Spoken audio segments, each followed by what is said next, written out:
성경 말씀은 룻기 2장 17절로 23절 말씀입니다. 룻기 2장 17절로 23절 교독하겠습니다. 룻이 밭에서 저녁까지 죽고 그 주운 것을 떠니 보리가 한 에바쯤 되는지라.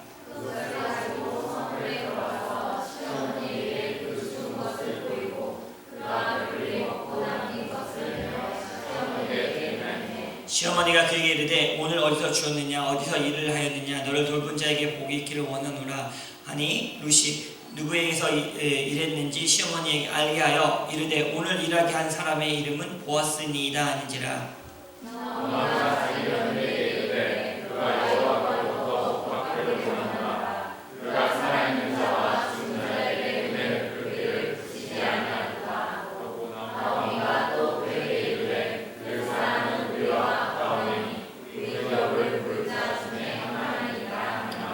모압 여인 룻이 이르되 그가 내게 또 이르기를 내 주수를 다 마치기까지 너는 내 소년들에게서 가까이 있으라 하더이다 하니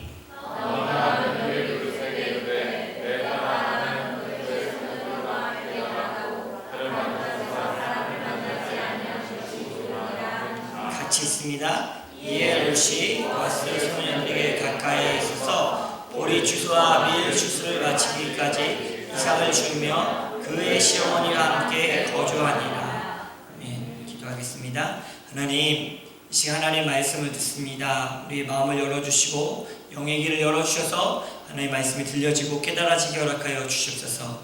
방해하는 사단 마귀는 예수의 이름으로 묶임받고 떠나갈지어다. 주님 감사함 예수님의 이름으로 기도합니다. 같이 하세요. 치유와 회복의 세계를 품자. 자, 오늘 말씀의 제목도 따릅시다. 우리를 돌보시는 분. 우리를 돌보시는 하나님이 저와 여러분에게 함께 하심을 예수님의 이름으로 축복합니다. 네, 할렐루야. 우리는 예수 그리스도 그분 때문에 이 자리에 모였습니다. 아멘이십니까? 네. 예수 한 분만으로 충분하다고 고백하며 상황이 어떠하든지 마음이 어떠하든지 숫자가 어떠하든지 상관없이 그분 예수 그리스도 그분 때문에 우리는 이 자리에 모인 줄로 믿습니다. 왜냐하면 저와 여러분은 예수님 한 분만으로 만족합니다. 충분합니다. 정말 그렇습니까? 네, 그렇습니다.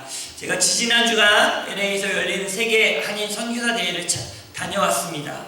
전 세계 한인 선교사님들과 함께 모여 예배하고 세미나를 하고 선교 전략을 세우는 너무나도 중요하고 참 큰 은혜의 자리였습니다.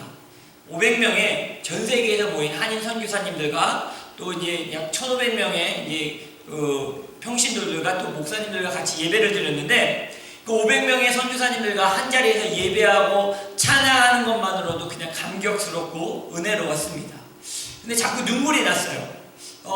눈물이 나는 시간이 아니었는데 눈물이 났어요. 그저 그냥 세미나였고 전략을 세우는 뭐 약간 심각한 상황 그리고 뭐 이론적인 세미나를 듣는 시간인데도 눈물이 계속 나는 거예요. 그 이유가 무엇이었냐면 하나님께서 제 속에 성령님께서 계속해서 저와 세품교회가 계속 감당해야 될 사명에 대해서 말씀해 주셨습니다. 그래서 눈물이 났는데 너무나도 좋고 은혜로운 시간이었는데 마음 한구석에 안 좋은 마음이 좀 생겼어요. 그게 뭐였냐면 선교사님들이 한인 선교사님들이 전 세계 23,000명 정도가 나가 있습니다. 그런데 그곳에 참석하신 분들은 약 500명이었어요. 약 2.5%가 안 되는 거예요. 그래서 그 무명의 선교사님들 때문에 자꾸 눈물이 났습니다. 그래서 하나님께 기도했습니다. 하나님, 이렇게 좋은 대회가 열려도 오지 못하는 그 선교사님들, 무명의 선교사님들, 그 선교사님들을 찾아가서 밥 사주고 후원하는 저와 세품계가 되게 해달라고 기도했습니다. 아멘이죠. 근데 다시 할게요. 하나님께서 이런 선교사님들을 돕는 교회와 제가 되게 해달라고 기도했습니다. 아멘. 네. 예. 왜냐하면 오직 예수님을 전하는 복음의 사역자들 아니겠습니까? 선교사님들을 도우면 하나님은 제일 기뻐하시고 우리 삶에 세상 끝날까지 함께 하시겠다고 약속해 주고 계십니다. 여러분이 가지고 있는 재산, 부동산, 재능 다 어디다 쓰실 것입니까? 죽으면 하나도 못 가져갑니다. 우리의 가진 것을 들여 복음을 위해 선교를 위해 사용했으면 좋겠습니다. 성경은 그냥 이렇게 말해주고 있죠. 답시다. 부자가 천국 가는 것은 나귀가 바늘길을 통과하는 것보다 어렵다 싶다? 어렵다. 부자가 천국 가는 게 이 정도로 어렵대요. 그러면 어떻게 합니까? 나 부자 되면 안 되는가? 그래서 우리 이렇게 살아야 됩니다. 부자가 되지 말고, 따라서요. 부자가 되지 말고 기부자가 되자. 예, 주는 자, 돈은 많아도 나눠줄 수 있고 선교를 위해 하나님의 나라를 쓰는 사람이 되면 하나님의 나라에 아름다운 일꾼이 될 줄로 믿습니다. 오늘 보아스도 부자예요. 근데 자신의 것을 줌으로써 룻을 만나고 족보상으로는 예수 그리스도의 조상이 되는 영감을 얻게 됩니다. 우리 것을 들여 선교를 위해, 복음을 위해, 우리가 제일 사랑하는 예수님을 위해 우리가 그것을 드리고 증거한 일을 했으면 하나님의 놀라운 영광이 우리의 삶에 갚아주실 줄로 믿습니다. 자, 첫 번째 따라합시다. 오늘 어디서 주었느냐? 어디서 일하였느냐? 17절과 19절 말씀입니다. 읽어보겠습니다. 시작. 룻이 밭에 나그네까지 죽고 그 죽은 것을 더니 보리가 한 에바쯤 되니라. 그것을 가지고 성읍에 들어가서 시어머니에게 그 죽은 것을 보이고 그가 배불리 먹고 남긴 것을 내어 시어머니에게 드리매 시어머니가 그에게 이르되 오늘 어디서 주었느냐? 어디서 일을 하였느냐? 너를 돌본 자에게 복이 있기를 원하노라 하니 룻이 누구에서 일했는지를 시어머니에게 알게 하여 이르되 오늘 일하게 한 사람의 이름은 보아스니라 하는지라. 자, 이제 17절과 19절에 룻이 저녁까지 일하고 주운 것을 가지고 홀로 집에서 기다리는 시어머니께로 돌아왔습니다. 근데 가져온 양이 어느 정도 된다? 어느 정도 된다라고 얘기하고 있어요? 한 에바. 한 에바라는 이 말이 지금 감이 안 오죠. 근데 이것은 이삭 죽기를 통해서 얻을 수 없는 양이었습니다. 그래서 나오미가 이렇게 질문을 합니다. 어디서 주었느냐? 라고 했다가 바로 말을 바꿉니다. 어디서 일했느냐? 주어서는 이만큼을 거둘 수 없기 때문에 어디서 일했어로 말을 바꿉니다. 자, 한 에바는 히브리어로 바구니를 의미합니다. 바구니인데 우리나라 말로 좀 이렇게 하자면 한 말, 두 말 할 때 말이라는 단어로 쓰일 수도 있는데 리터로 따지면 22리터가 됩니다. 약 무게로 따지면 17kg예요. 여러분 집에 한국사에서 하잖아요. 예, 한 자루가 약 17kg, 18kg 되잖아요. 그만큼을 주운 거예요. 여러분 17kg, 18kg 사면 두 명이 먹는다고 하면 많이 먹으면 한 달 정도도 먹을 수 있는 양이에요. 그거를 하루에 2, 3주기로 주셨다는 게 말이 안 되는 거죠. 그래서 나오미가 룻을 보고 주워온 것이 아니라 일을 하고 왔느냐고 물어보고 있는 것입니다. 그만큼 엄청난 축복과 사랑을 받고 왔음을 나오미는 눈치를 챈 거죠. 그래서 그 다음에 이렇게 말해주고 있어요. 따라서 너를 돌본 자에게 복이 있기를 원하노라. 네, 주셔서 가져올 양이 아니었어요. 이랬어도 상당히 많은 양을 받아온 거니까 이게 뭔가 누군가가 도와주었구나. 하나님 은혜가 있었구나. 이것을 시어머니 나오미가 눈치를 챈 겁니다. 그래서 이렇게 얘기하는 할렐루야. 당신을 돌본 자에게 복이 있기를 원합니다. 옆 사람에게 말해줄까요? 당신을 도와주고 돌본 사람에게 축복이 있기를 원합니다. 누군가 우리는 도움을 받게 되잖아요. 자, 다른 사람들을 돌보았다면 여러분에게 큰 복이 있길 예수님이는 축복합니다. 뭐 어떤 일들이 있었어요? 우리 교회가 선교 헌금을 해서 과테말라에 있는 아이들에게 학비를 매달 3명 내지 4명에게 학비를 주고 있어요. 멕시코 선교에 쓰이고 있어요. 거기 쓰레기 마을, 가난한 자들이 사는 그곳에 우리가 보내는 선교금으로 선교사님이 그곳에 사역을 하고 있어요. 특별히 태국의 이재명 선교사님에게는 우리가 보내는 헌금으로 빵을 만드세요. 한 달에 100불 보내드리는데 그 100불로 빵을 만들어서 시장에서 가난한 자들, 배고픈 자에게 빵을 나눠주면서 복음을 전하고 있습니다. 그리고 투르키의 선교사님에게도 보내주고 있고, 중국에 있는 선교사님에게도 보내주고 있고, 케냐에 계신 선교사님에게도 보내고 있고, 캄보디아에 있는 선교사님에게도 보내고 있고, MK에게도 보내고 있어요. 우리 교회에서 선교원금으로 섬기는 곳이 8곳이나 된다는 거예요. 말이 안 되는 얘기죠. 왜? 뻔하잖아요. 그런데 오늘 말씀처럼 그렇게 돌본 우리에게 우리가 직접 가지는 못했지만 우리가 갖고 있는 물질을 나눔으로 해서 그것이 선교지에서 또 배고픈 자들에게, 학비가 없는 자들에게 쓰여질 때 그 도움받은 그들을 말해줄 수 있는 거, 여러분에게, 세 분께게 축복이 있을 줄로 믿습니다. 선교하는 일에 동참하고 선교사님들을 돕고 선교지에 물질을 흘려보낸 자들의 삶을 하나님이 지키시고 복 주실 줄로 믿습니다. 한번 해보십시오. 선교에 동참해 보십시오. 하나님 얼마나 우리 삶에 복을 주시는지 경험하게 될 것입니다. 예수 그리스도에 미친 사람은 예수 그리스도를 증거하는 일에 올인합니다.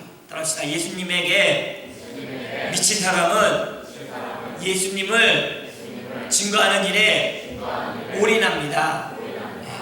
이 선교대회가 LA 사랑의 교회에서 열렸어요. 4,5천 명 모인대요. 교회가 진짜 크더라고요. 근데 이 선교대회 때 봉사자가 400명이 나왔어요. 대단한 분들이에요. 뭐 침수를 하시는, 의료하시는 분도 있었고, 병원 사역하시는 분도 있었고, 주방에다 밥하시는 분들도 있었고, 차량 하시는 분들도 있었고, 청소하시는 분들도 있었어요. 근데 선교사님들 섬기는 그들의 얼굴에, 400명 봉사자들 얼굴에 다 웃음이 있더라고요. 다 즐겁게 하는 거예요. 분명히 하나님의 복을 주실 줄 믿습니다. 다시 말하면 복받는 자리에 우리가 가야 된다는 거예요. 섬기는 일, 복음을 전하는 일, 하나님의 일에 동참할 때 하나님은 그냥 보고 있지 않는다는 겁니다. 오늘 보아스의 헤세드에 풍성함이 있습니다. 하나님의 헤세드를 그 그림자로 보게 되는 거죠. 사랑은 자신이 얼마나 손해보는지 계산하지 않습니다. 사랑은 자기 안에 선을 그어놓고 여기까지만 하겠다라고 한계를 두지 않습니다. 부모된 사람들은 그렇죠. 자녀를 위해서 헌신할 때 난 여기까지만 헌신할 거야, 여기까지만 도와줄 거야 라고 하지 않습니까? 내 생명을 줘도 아깝지 않는 것이 자녀들이지 않습니까? 하나님의 사랑은 이렇게 표현되어야 된다는 거예요. 사랑은 선을 넘어가도 여전히 웃으며 받아주는 것이 사랑이라는 겁니다. 미국의 한 초등학교에서 개미와 배짱이에 대한 이야기를 이렇게 이야기해 줬어요. 여러분 아시죠? 개미와 배짱이. 개미는 여름 내내 열심히 일해서 양식을 쌓아뒀어요. 그리고 배짱이는 여름 내내 뭐해서 놀았어요. 막 노래 부르고 놀고 양식은 하나도 안 쌓아놓은 거예요. 겨울이 됐습니다. 그러면 어떻게 될까요? 그 이야기를 결론을 써오세요라고 초등학생들한테 숙제를 내줬어요. 그랬더니 이제 반은 잘 알듯이 반은 개미가 양식을 나눠주지 않고 혼자 잘 먹고 살아서 개미는 살았고 배짱이는 얼어 죽었습니다 라고 반에 이렇게 글을 썼어요. 나머지 반은 어떻게 썼냐면 개미가 양식을 나눠줘서 배짱이와 함께 행복하게 겨울을 잘 지냈습니다 라고 썼는데 잔이라는 이 친구는 다른 대답을 했어요. 어떻게 대답을 했냐면 그래서 이 선생님이 부모님하고 면담을 신청해갖고 했는데 그 시험지를 보여준 거예요. 시험지, 개미와 배짱이가 있었는데 개미는 모아놓은 양식을 배짱이에게 다 주고 굶어 죽었습니다. 웃긴 얘기죠. 왜 그럴까요? 바보 같은 이야기라서 이 자네네의 대답이 개미는 모아놓은 양식을 배짱이에게 다 주고 굶어 죽었습니다 라고 쓰고 그 밑에 십자가를 그렸다. 그렇지 않습니까? 예수님이 바보처럼 그러지 않으셔도 되는데 자신의 모든 것을 다 주고 우리를 위해 죽어주셨다는 거예요. 이곳이 말하는, 루키서에서 말하는 은혜, 사랑, 헤세드라는 거예요. 자기 것을, 자기 사랑을 선을 그어놓고 한 것이 아니라 다 내어주고도 아낌없이 주는 이 헤세드의 사랑이 하나님의 사랑이라는 겁니다. 두 번째 답시다. 누가 우리를 가득 차게 하는가? 19절 20절 말씀 같이 읽도록 하겠습니다.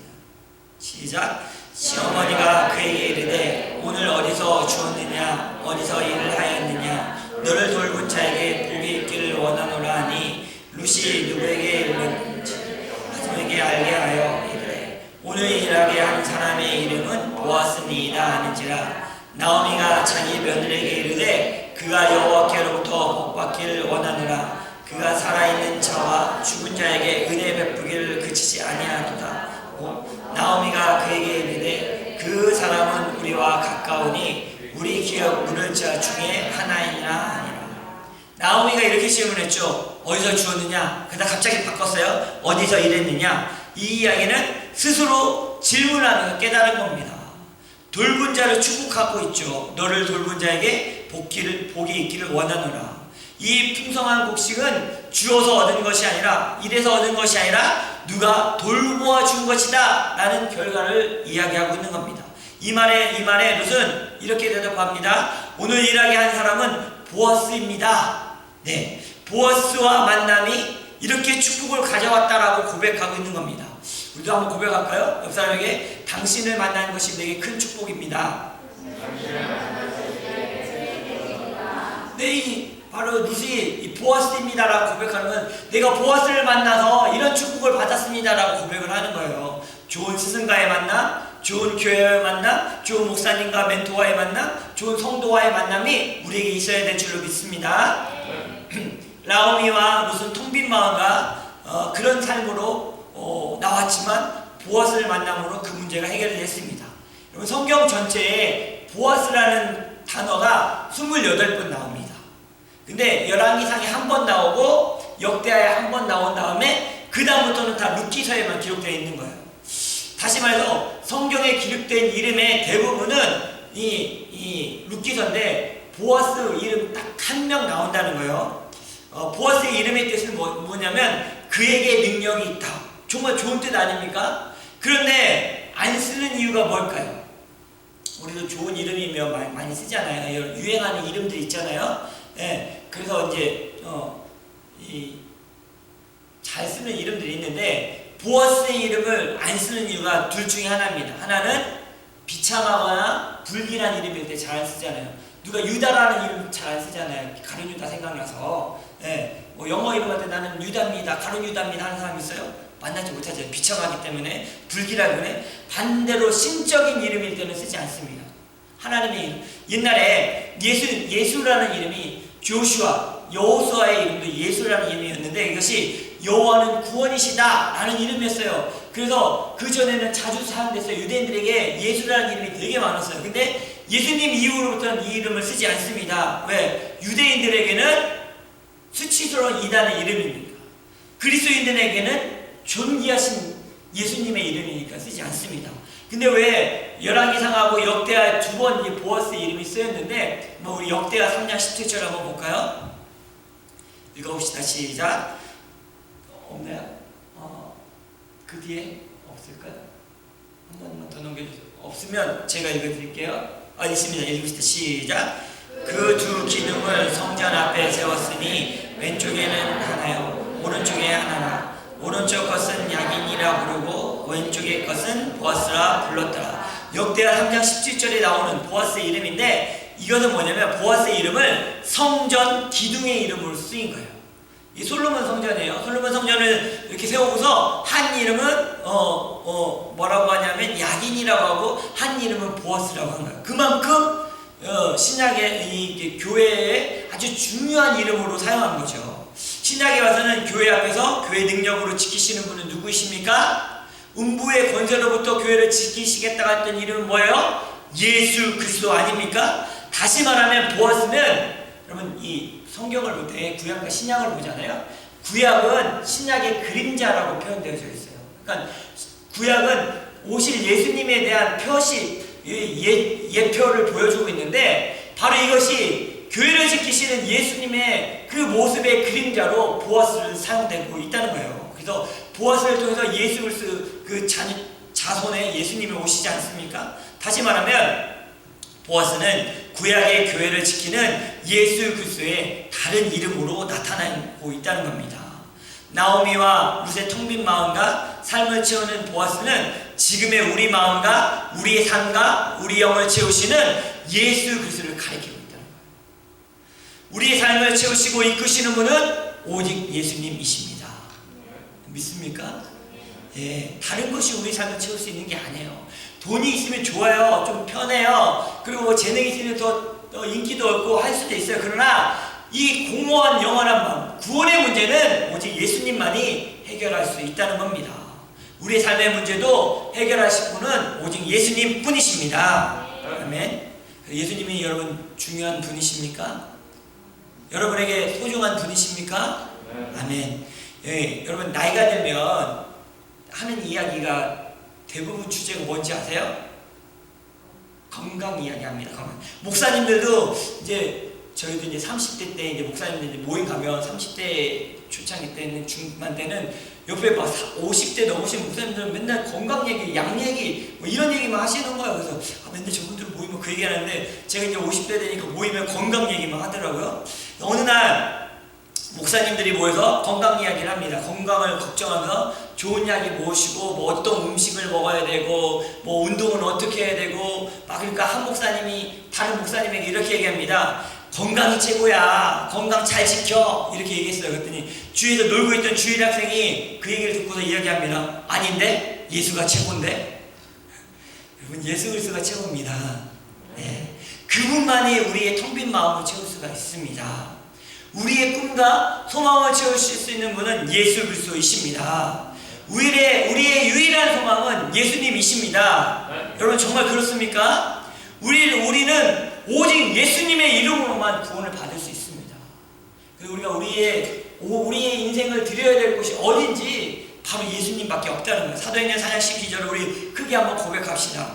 요한복음 14장 6절도 읽읍시다. 시작. 다른 이로서는 구원을 얻을 수 없나니 천하 인간의 구원을 얻을 만한 다른 이름을 우리에게 주신 일이 없음이라 하였더라. 요한복음 14장 6절입니다. 시작.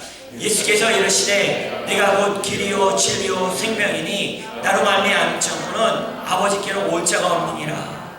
오직 예수님만이 하나님의 나라에 가는 유일한 길이십니다. 오직 예수님만이 참된 진리이십니다. 오직 예수님만이 우리를 구원하실 수 있습니다. 오직 예수님만이 가정의 문제를 해결할 수 있습니다. 오직 예수님만이 교회 문제를 해결할 수 있습니다. 여러분의 꿈과 소망이 예수님이시길 예수님의 이름으로 축복합니다.